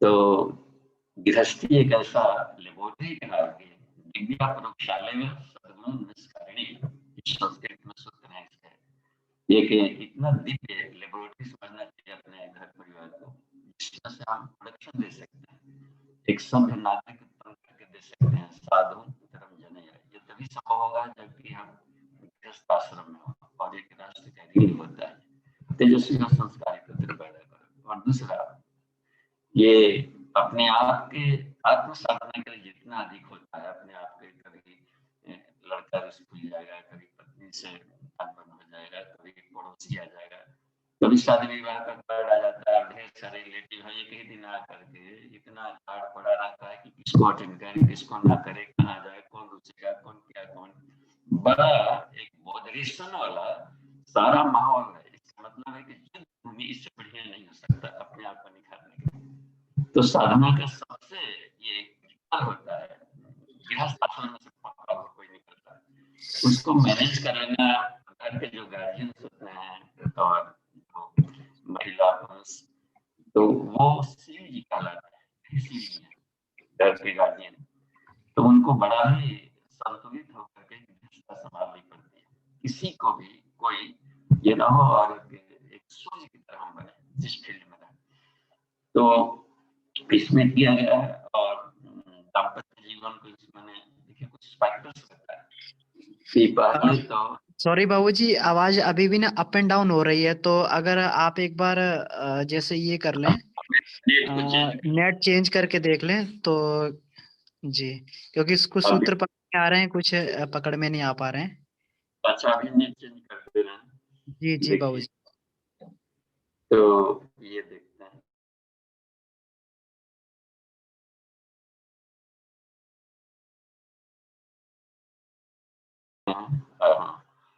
हेलो जी अरे बाबू जी अभी आप, हाँ जी, नेट तो चेंज हो गया है। हाँ। ठीक है। मुझे इसमें ये लग रहा है बाबूजी, कुछ माइक में कुछ समस्या है शायद, क्या? माइक में अच्छा कभी कभी आवाज कम चली बढ़िया क्या? हाँ, कभी तेज हो जाती है, कभी धीरे हो जाती है, कभी तेज कभी धीरे, तो इस तरीके से शायद कुछ वो हो रहा है। लगता है कि इधर अनस्टेबल होगा इंटरनेट। जी जी ठीक है, भैया कह रहे हैं आवाज अच्छी आ रही है, ठीक है बाबू। कमेंट जी है जी कि वो ना हो। ठीक है धन्यवाद और इंटरनेट सेवा को भी धन्यवाद। तो ये है देखिए अमन जी, देखिए जितने पार्टिसिपेंट्स हैं 60 हैं अभी दिख रहा है, जब उनके साथ पूरा परिवार भी देख रहे हैं। तो आप सभी तपस्वी हैं जितने भी अभी जुड़े हैं कि सुबह में ब्रह्म मुहूर्त में हम लोग दिव्य चर्चाओं में हैं और अनुभव शेयर करें कि हम चाहेंगे कि हम में से जितने पार्टिसिपेंट्स हैं सब लोग अपने अनुभव को शेयर करें और लंबा करें इस पर। कुछ मिले या ना मिले लेकिन अपना व्यक्तित्व तो समझ ही जाएगा और अपने आप को ही आत्म धन्य करेगा। तो इसमें ये चर्चा चल रही थी कि सूत्र बताएं। पहला सूत्र इनका कि सीमित परिवार छोटा रहे और संख्या स्वल्पेव संतते, बच्चों की संख्या उसमें हम उतना ही रखें जितना हम बढ़िया से संभाल सकते हैं। कितना अच्छा सूत्र दिया है। और एक और इसमें बात दी कि उनकी शादियां कब करें, बच्चों का पढ़ा लिखा करके योग्य बना दें। तो उसमें कहा कि परम विवाह कर्तव्य शरीर पक्वता में बच्चों की शादियां तभी करें जबकि 3 कंडीशन पालन करते हैं बच्चे। पहला होता है इसमें कि परिपक्व हो गए, दोनों मेच्योर्ड हो गए हों, व्यस्त हो गए हों, सारे अंग अवयव जो भीतर के पार्ट से बाहर के बिल्कुल स्ट्रॉन्ग हो गए हों। एक दूसरा कि उपार्जन समारंभ में अपने पैर पर खड़े हो गए बस। और तीसरा कि दायित्व गृहकार्यता, घर परिवार की चलाने की गृहस्थ जीवन में हम जा रहे हैं, चरण रखने वाले हैं, एंट्री करने वाले हैं, तो क्या क्या जिम्मेदारियां आती हैं। केवल पति पत्नी मौज मजे के लिए शादी नहीं कर रहे, घर में छोटे लोग होंगे, बड़े लोग होंगे और हर रिलेटिव तरह के होंगे, कुछ फ्रेंड सर्किल की अपेक्षा रहती है, कुछ राष्ट्र की अपेक्षा रहती है। तो उसमें हमारी भूमिका सबको साथ लेकर के चलने की बात है। देखिए इसमें क्या इनहेंस साउंड को इनहेंस तो हमने किया है, या तो इसमें शायद पास आने से दूर हो जाना ये बहुत ये देख लेंगे फाल सभी समय जितना है संतोष किया जाए। रुकू करवा तो आ रही होगी तो ठीक है, प्रश्न कर लेंगे जहां पर नहीं समझ में आएगी बात। तो उसमें यह बात है कि 3 कंडीशन, पहला दोनों बच्चे बच्चियां मेच्योर्ड हो जाए, दूसरा स्वावलंबी हो जाए और तीसरा घर की जिम्मेदारियां समझने लगे। देखते होंगे शादी विवाह में आपने प्रश्न है कि नहीं दे रहा है कि द्वार पूजा पर जो पहला पूजन होता है वर महोदय का, तो वहां पर लड़की के पिता ही दूल्हे का, दूल्हा मतलब अपना पुत्र है ना जी, पुत्र है रिलेशन में आ गया, तो बेटी का पैर धोते हैं, दूल्हा का पैर धोते हैं देखिए लड़की के पिताजी। तो यहाँ पर बाप बेटी का पैर धो रहा है इस भाव से नहीं है, उन चरणों को पूजो जो गृहस्थ आश्रम में प्रवेश कर रहे हैं।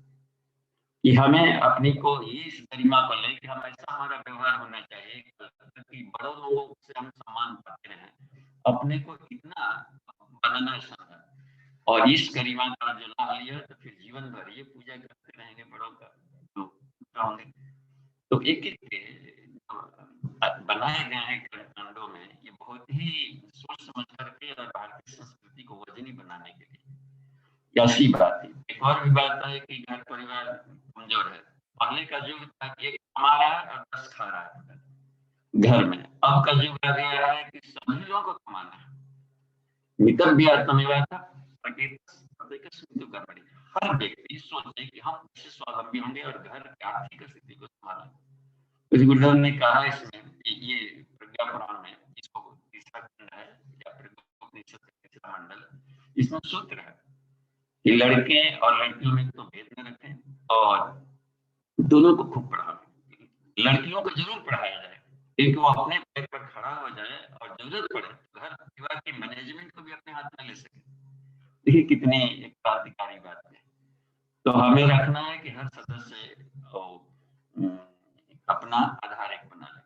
और भी देखिए इस क्रम में है कि अनबन घर में मतभेद क्यों होता है, परिवार टूटते हैं। तो परिवार को टूटने से बचाने के लिए सबसे जो बड़ी बात है, चाहे पति पत्नी में 2-4 दिन ठीक रहा, फिर 2-4 दिन रुसा फूली, 2-4 दिन फिर बोला चलिए शुरू फिर रुसा फूली, इसके पीछे में ऐसी साधना की जरूरत है।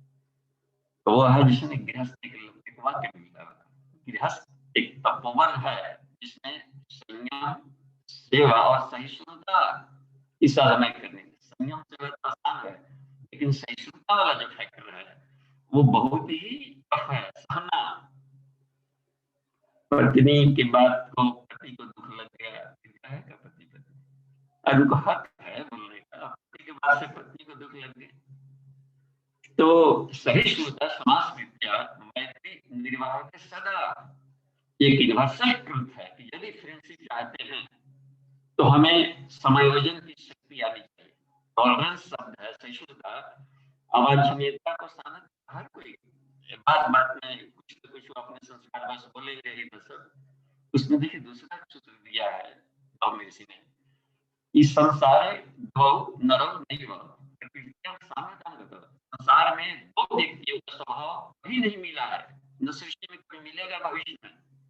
एगो बहुश्यामा ईश्वर की कल्पना है कि एक से एक बना, हर व्यक्ति का खोपड़ी की बनावट माइंड है और उसका मन और शरीर की बनावट अलग अलग ईश्वर ने बनाया।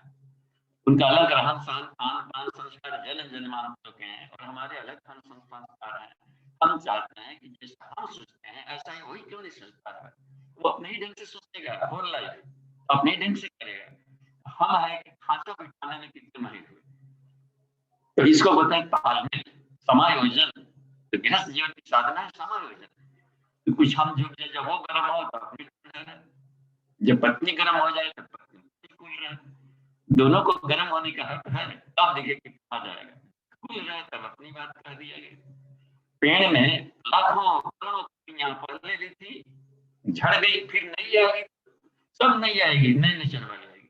उसका वेरिएशन ऐसा होता है रेगुलर पत्नियों का कि कोई एक पेड़ की तो पत्नी नहीं मिलती आपस में, फिर भी पेड़ को देखिए सबको साथ लेके चल रहा है, फूल पौधे सबको साथ लेके चल रहा है। ये वाली बात बनती है, इसमें दिया है गृहस्थ जीवन को शानदार बनानी है तो समायोजन की जितनी क्षमता होगी वो गृहस्थ जो मालिक है, गार्जियन है, वो शानदार है, सूर्य की तरह चमकेगा। और एक और भी बात है कि बच्चों, जो आज के बच्चे हैं, वो कहा कि फल के वृक्ष छोटे पौधे विशाल पेड़ बने। इसलिए जो गार्जियन है उनको माली एक गार्डनर की तरह रहना पड़ता है। खाद पानी ऐसा एक छुई हुई पौधा होता है, उस माइमोटी फैमिली का है, लाजवंत इतिहास। हमने गार्डन में रखा करेंगे तो करते ही मुरझा जाता है, तो कितना सेंसिटिव होता है।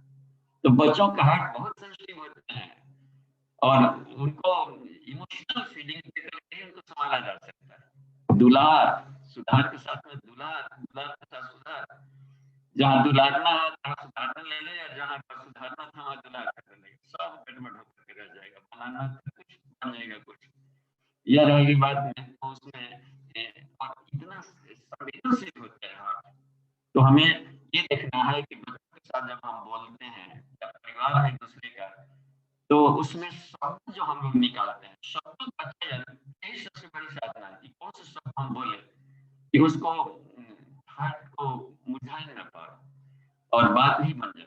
और जहां लगे कि मुरझाने लगा तो उतर ले लेना चाहिए उसमें, कहीं बाद में नहीं जाकर के उसको सलाह। तो ये सेल्फ रियलाइजेशन बहुत ही बड़ी चीज बनती है। तो अनुभव हम इसे बता रहे हैं, पूरे परिवार को भी संचालन करना, देखना, समाज को भी ऐड है, पूरे कॉलोनी को, साथ में पूरे ग्लोबल। यार आगे बात है कि ये मेच्योरिटी जीवन में है, और हमको एक लेबोरेटरी की तरह इसमें रहनी पड़ती। और भी बाद में दी के जो थे उसमें वृद्ध व्यक्तियों के पास देखिए, ठीक है कि रिटायरमेंट के बाद में लगता है टर्निंग पॉइंट खत्म हो गया। पहले तो बात में जहाँ मुंह से निकला सेवा के लिए दौड़ पड़ते थे, चाय की ड्यूटी। अब 4 बार चाय मांगते हैं तो पढ़ न रहा है क्या, बोल रहे हैं हला कर। तो ये है कि बात में हमें अपने को सेल्फ इंडिपेंडेंसी बनाए रखना है, और उनके देखनी है किस बात को। अच्छा, बड़ों को बात में हम सराहना देने लगे कि गलती कर रहा है, ऐसा कर रहा है। बच्चे जब अनुभवी हुए और उनको फ्री माइंड छोड़े, व्यस्त हैं, तो उनको हम क्या गार्जियन फ्रेंड बन जाते हैं और बिल्कुल बेस्ट फ्रेंड रहते हैं। तो उनको जरूरत पड़ेगी सलाह मांगे तो हम सलाह दें। तो बहुत ही शानदार व्यवस्था चलते रहती है। और अपने को 80 वर्ष की उम्र में फिलॉसफी पढ़ना शुरू किए, और उसके बाद देखिए ये विश्व के टॉप फिलोसफर्स में से वो भी गिने जाते हैं। तो होल लाइफ हमको लगता है कि ओल्ड एज गोल्ड एज होता है, और बुजुर्गों के बीच में यदि आप स्पीच देने जाएंगे और पक्के बाल के बीच में आप काला बाल वाला जाकर बोलेंगे तो बेचारे कौन भाग देते, हाँ बढ़िया बात बोल रहा है लेकिन है अभी बाला काला अनुभव नहीं। ये एक बात बन गई कि उनका अपने सर की मुकाम पे और अपने लाइफ के एक्सपीरियंस के साथ में इतना हमने देखा है रिटायर्ड पर्सन के बीच में हम बैठते हैं तो, और उस सेल में तो इतना उन लोग की एक टर्निंग पॉइंट मिलता है लाइफ में। कभी भी लाइफ का एक खाना शानदार बनाया जा सकता है। और बच्चों का की बहुत ही कमाल की बात है, ओल्ड एज को भी हम शानदार तरीके से बिताएं और हर सांस को। तो और समापन में देखिए वसुधैव कुटुंबकम की जहाँ पर बात है, संस्कारिता तो बड़ों से बच्चे सीखते हैं, बस बड़े संस्कारी हैं तो संस्कारी होंगे ही होंगे। और घर परिवार की मैनेजमेंट रहते हैं, कहाँ जगह निकालनी है, कहाँ करना है, कैसे साफ रखना है, कैसे भीड़ छोड़नी है, चरण स्पर्श, ये सब इतना कमाल का। भी आकर यहाँ देखें कॉलोनी के तो बहुत आपको अच्छा लगेगा। और ये वसुधैव कुटुंबकम का मान लें कि हम पूरे विश्व में नहीं जा सकते, लेकिन एक भाव तो रखी जा सकती है ग्लोबल का। विश्व के किसी कंट्री में कहीं से भी कोई अच्छा आदमी है, पूरे विश्व के काम है, पूरे विश्व के काम है, हजरत पूरे विश्व के काम आए थे। और भी जाकर के देखिए अब्राहम लिंकन वगैरह से लेकर के पूरे विश्व को झकझोरने वाले हो गए हैं, उसमें से लेकर के सुकरात वगैरह पूरे ग्लोबल पर्सनालिटी होता है। तो विश्व की संपदा हर जगह आती है। तो हम पूरी धरती अपना आप है, तो विश्व मार्जम ये भारत का सूत्र है। तो हम पूरे विश्व की भावना से किसी के भी आगे बढ़ रहा है तो उनसे मोटिवेशन लेते हैं। भारत मोटिवेशन पूरा विश्व लेता है, उधर के किसी महापुरुषों से हम लेते हैं, ग्लोबल के ग्लोबलाइजेशन के भाव से भी हम मंत्र फेंकेंगे तो पूरे विश्व में जाएगा ना, तो ब्रह्मांड हो जाता है, जीवन सबकी बुद्धि सन्मार्ग मिलेगा। एक बहुत अच्छी बात है। और प्रश्नोत्तरी में कुछ कर लेता है।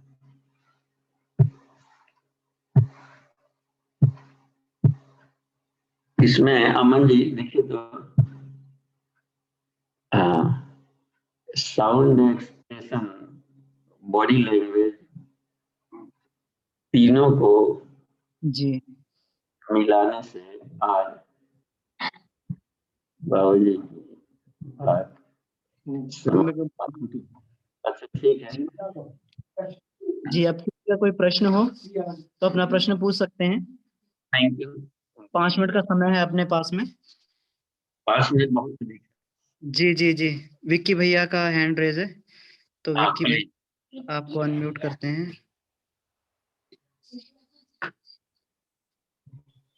जी विक्की प्रणाम भैया। बाबूजी। प्रणाम।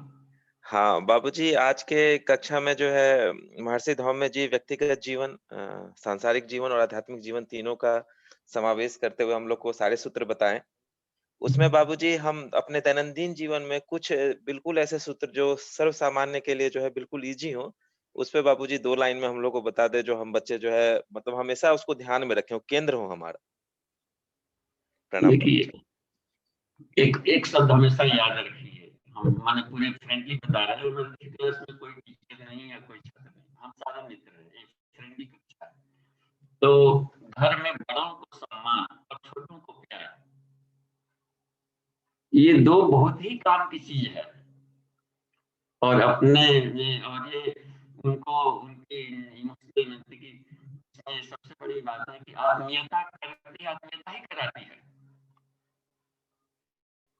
आत्मीयता ही करती है और आत्मीयता ही कराती है। आत्मीयता गुरुदेव की लोग जान देते हैं, रात दिन एकदम किए रहते हैं, खून पसीना सब उन्होंने क्या दिया है, सिद्धांत दिया है बस, आत्मीयता। तो आत्मीयता की खेती करना और बांटना, तो किसी भी बात को आत्मीयता करें थोड़ा सा, लेकिन आत्मीयता पूर्वक करें। अपना भी काम है तो पढ़ना भी है, तो उसमें इमोशनल जोड़ते हैं, श्रद्धा जोड़ देते हैं। तो वो 3 तरह की बात इसमें बंद होती है कि हमें अपने आप को अच्छा बनना है बस। एक ये देखें, और हमसे हम क्या कमा सकते हैं। घर की सभी लोगों की होती है, बच्चों की अपने ढंग की होती है, फ्रेंड सर्किल का, पड़ोसी का, बहुत ही लोगों का। और भी जाते हैं, मार्केट में भी जाते हैं, जो भले बेचारा घूमता लेकर के बैठा है, टमाटर बेच रहा है, ये लेकिन वृद्ध व्यक्ति है, तो वहां के पास भी तुम हम नहीं कर सकते, क्योंकि हर किसी का भी फायदा बैठा हुआ है। कोई भी महिला सब्जी बेचती है, महिलाएं भी मार्केट में बैठे रहती हैं, सब अपने ढंग की किसी भी महिला के चले कपड़े की बैठी हुई हो, लेकिन किसी की माँ है वो।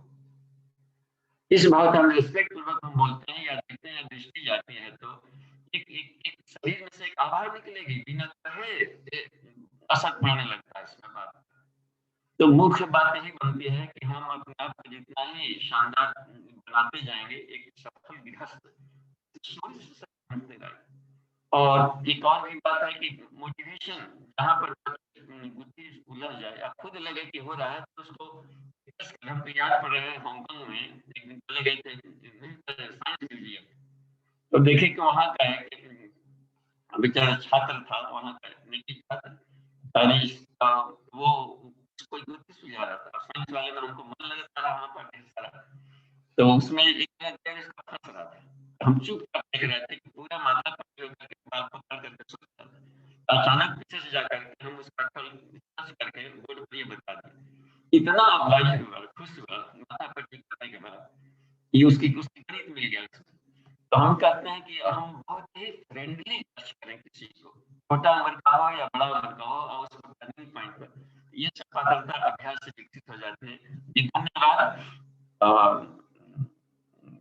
पूरे पार्टिसिपेंट्स लोगों को। अमन जी लगता है कि टाइम हो गया है, तो आप इसको क्लास कवर करें, और कल संडे है तो कल सीनियर बैच के लिए है, तो ये 3 बैच सीनियर और जूनियर बैच ऐसा नहीं है, सब हम लोग देखें। सीनियर का मतलब विज्ञान में कोर्स की है, बस विज्ञान में कुछ सीनियर होता है, इसलिए उसको हम सीनियर बैच कहते हैं, लेकिन हर व्यक्ति को विज्ञान में कुछ करनी है ताकि हम अस्तित्व प्रगति में जल्दी प्राप्त करें। जी धन्यवाद, और तीनों लोगों को बहुत बहुत धन्यवाद, और शैली जी को बहुत बहुत आभार, मीना जी को आभार, और अमन जी तो आना ही नहीं है, आप एक सफल शिक्षक हैं, और आपको बहुत आभार। तो शांति पाठ किया जा सकता है, अमन जी क्लास ले लीजिए।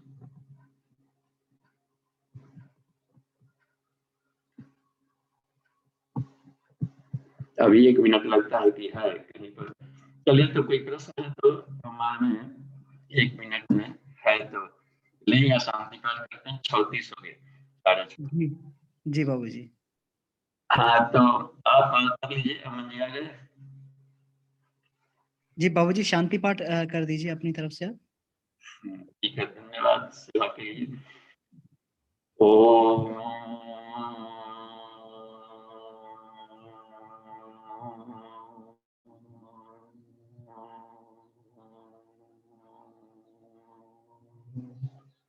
शांति शांति शांति।